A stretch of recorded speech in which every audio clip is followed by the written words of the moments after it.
Today's debate is quite interesting, and I also want the audience participation as well. Though it is a debate, but definitely there will be some take-home messages. So, are we going to start with Dr. Anju Verma first, right? In favor. So, Dr. Anju Verma, a very good friend. She's a consultant and fertility specialist. She also runs a FOXY recognized training center for basic and advanced infertility and affiliated training partner for clinical embryology. So, anybody who wants to really go into embryology can go for a training at her center. And also an awardee of Dronacharya Award. And she has, to her credit, she was a secretary, vice president, Gwalior OBGY Society. Also, she's the vice chairperson and the organizing secretary of MPSAR 2023.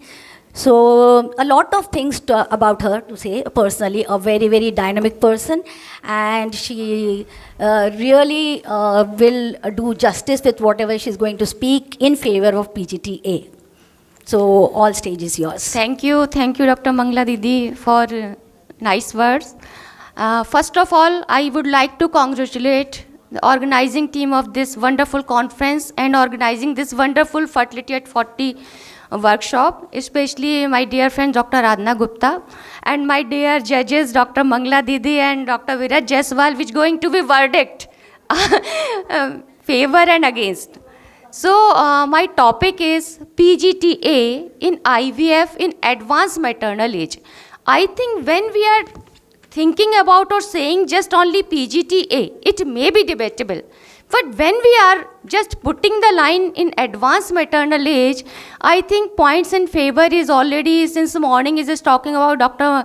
Vanita ma'am also, that PGTA is advanced maternal age, is a good thing. So all these points are going to be favor for me.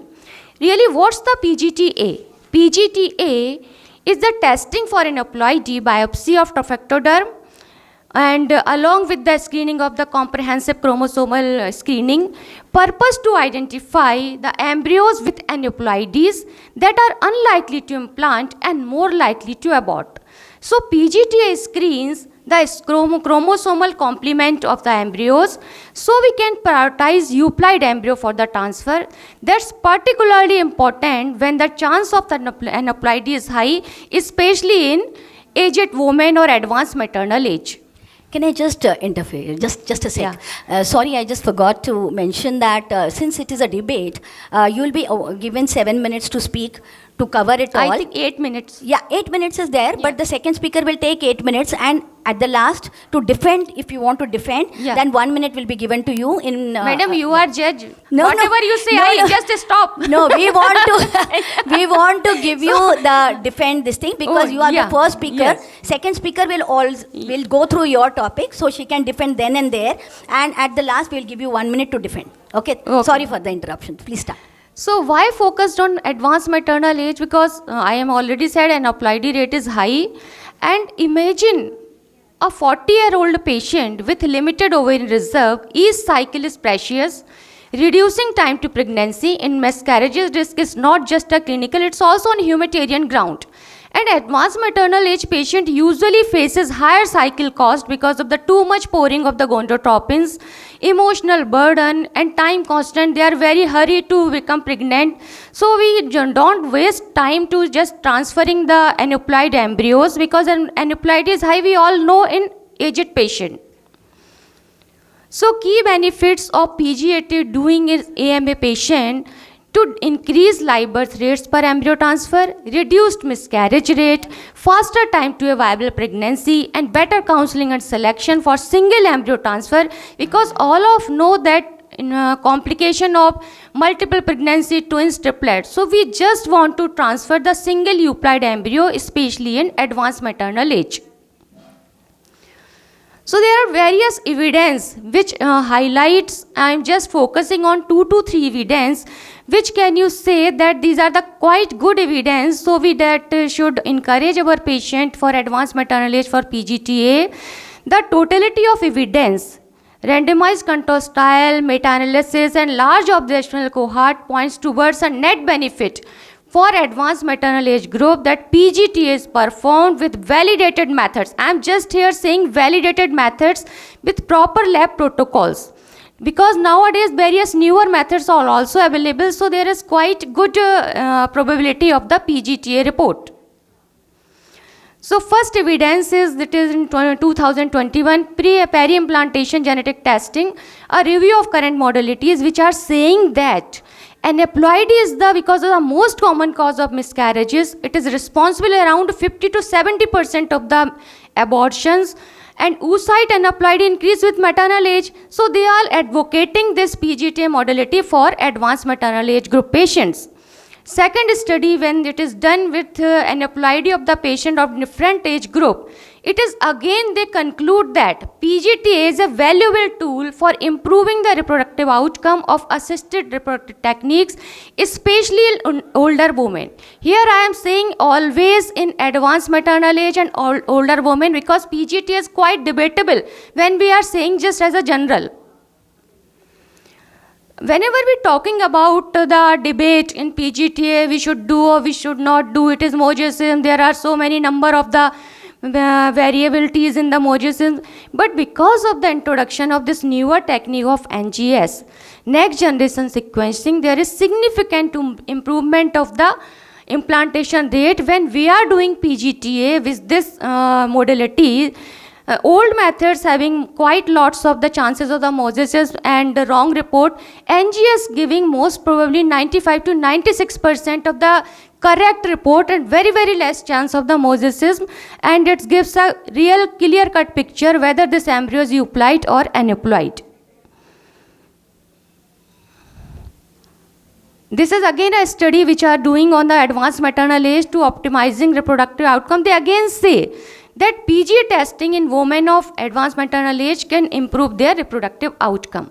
Then we come to the three important guidelines which we are usually focusing on reproductive part, like ASRM guideline, good practice committee document showing that benefits of PGTA testing in older women cohorts, because as the age is advanced, there is more chances of the aneuploidy rates. So they are inferencing that when we are doing PGT and advanced maternal age group, there is very good chance of that we can select the euploid embryo rather than when we are putting the embryo without PGTA screening. So all these given data, PGTA may have the beneficial role in patients of advanced maternal age, especially where there is a good ovarian reserve, not very poor, but patient is on the verge of the 38 to 40 or even 42 years. ISHRI guidelines also, there is colostrum of good practice recommendation that PGTA should be done. They are just putting the three indication for PGTA, and advanced maternal age is one of them. Other is the recurrent implantation failure, and third is the recurrent miscarriages. And another pre-implantation genetic testing guidelines of International Society of the Reproductive Genetics, again putting, emphasizing on 4 indication other than the 3 which I have mentioned in the ISHRI guideline. 4 indication, again there is recurrent miscarriages, advanced maternal age, one of them, then recurrent implantation failure, and 4th indication according to them is the unexplained severe teratogenic where the male partner is also involved. So when we see ASRM, ISHRI guideline, International Society, all they are provoking us. It is good to do the PGTA testing whenever we are doing the IVF or transferring the blastocyst embryos. We should screen after the PGTA screening. So we can practically recommendation for advanced maternal age group, PGTA to patient more than 37 to 38 year. It should be shared decision making. We should counsel the patient properly, not just we are bombardmenting that you have to do PGTA, but we can offer the patient PGTA that it's good if we are transferring euploid embryo, so we can avoid the transferring of aneuploid embryos, and there is false misconception that this cycle fail, because most of us know the most chances of the miscarriages, recurrent implantation failure is because of the transferring of the aneuploid embryos. So PGTA should be targeted, not reflexive, with clear counseling and technical quality controls. The balance of the benefit tilts towards offering PGTA to advanced maternal age patient. So when we are doing balancing, so we just also tilt towards the it's good. if there is facility available with good quality control, good lab personnel, it is a good tool for providing the advanced older patient.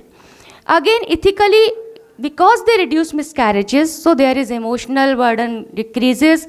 We respect patient autonomy through informed choice.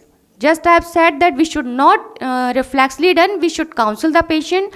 And economically, we can also say, many people say that it is quite costly. But when we focus repetition of the embryo transfer cycle without knowingly whether it is euploid and aneuploid is again increase the cost. So after testing, if we transfer the euploid embryo, we definitely increase the chance of pregnancy. So I can conclude, for advanced maternal age, PGTA is clinically justified option that improves efficiency, reduce miscarriages, and helps achieve live birth sooner when used with proper counseling and laboratory standards. PGTA is not a universal mandate, but for patient racing against ovarian aging, it is a powerful evidence-based strategy to increase the chance single well-counseled transfer result in a healthy baby. So there is no chance of we are transferring two blastoses, creating twins, and there is 40-year lady, diabetic, hypertensive. So single well euploid transfer of the blastocyst, I always saying it is a favorable indication for doing this PGTA in advanced maternal age. Thank you.